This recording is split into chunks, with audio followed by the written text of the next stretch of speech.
കൂട്ടുകാരെ, ഇന്ന് ഞാൻ എൻ്റെ റംബൂട്ടാൻ കായ്ച്ചതാണ് ഞാൻ എല്ലാവരുടെയും കാണിക്കുന്നതും പറയണതും.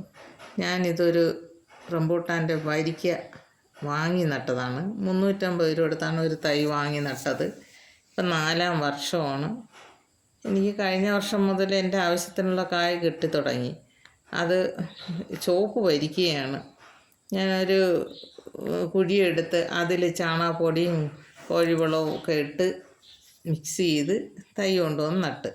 പിന്നെ ഞാൻ ഇതിനിടയ്ക്കിടയ്ക്ക് ഇത് ചാമ്പലും ഇത് ജൈവ സ്ലറിയും അങ്ങനെയുള്ളതൊക്കെ കൊടുക്കും. കഴിഞ്ഞ വർഷം എനിക്ക് കായ ഉണ്ടായിരുന്നു, ആവശ്യത്തിനുള്ളത് കിട്ടി. ഇപ്പം നിറച്ച് കായ്ച്ച്, പക്ഷെ ഒരുപാട് തൊഴിഞ്ഞു പോയി.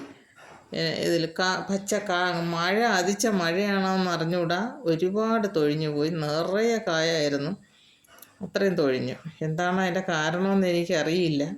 എന്തായാലും ഇപ്പം പഴുത്തില്ല, പച്ചയായിട്ട് തന്നെ നിൽക്കുന്ന. ഇപ്രാവശ്യം ഒരുപാട് കായ കിട്ടി എനിക്ക്. നിറച്ച് കായുണ്ട്. എന്തായാലും വാങ്ങിച്ച് നട്ട് എൻ്റെ കുട്ടികൾക്ക്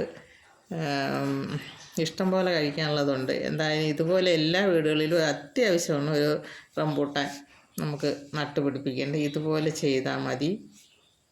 എൻ്റെ വീഡിയോ എല്ലാവർക്കും ഇഷ്ടമായെങ്കിൽ എനിക്കൊരു ലൈക്ക് തരണം. ഇതുപോലെയൊക്കെ ചെയ്ത് നോക്കണം. ഇതിപ്പം എൻ്റെ ആദ്യമായിട്ടാണ് ഞാൻ ഇതെല്ലാം ചെയ്യുന്നത്. നേരത്തെ ഒരു നാടൻ റംബൂട്ടാനുണ്ട്, പക്ഷെ അത് കൊള്ളൂല. അത് വായിൽ കൊക്കോ അരി പോലെയാണ് ഇരിക്കുന്നത്.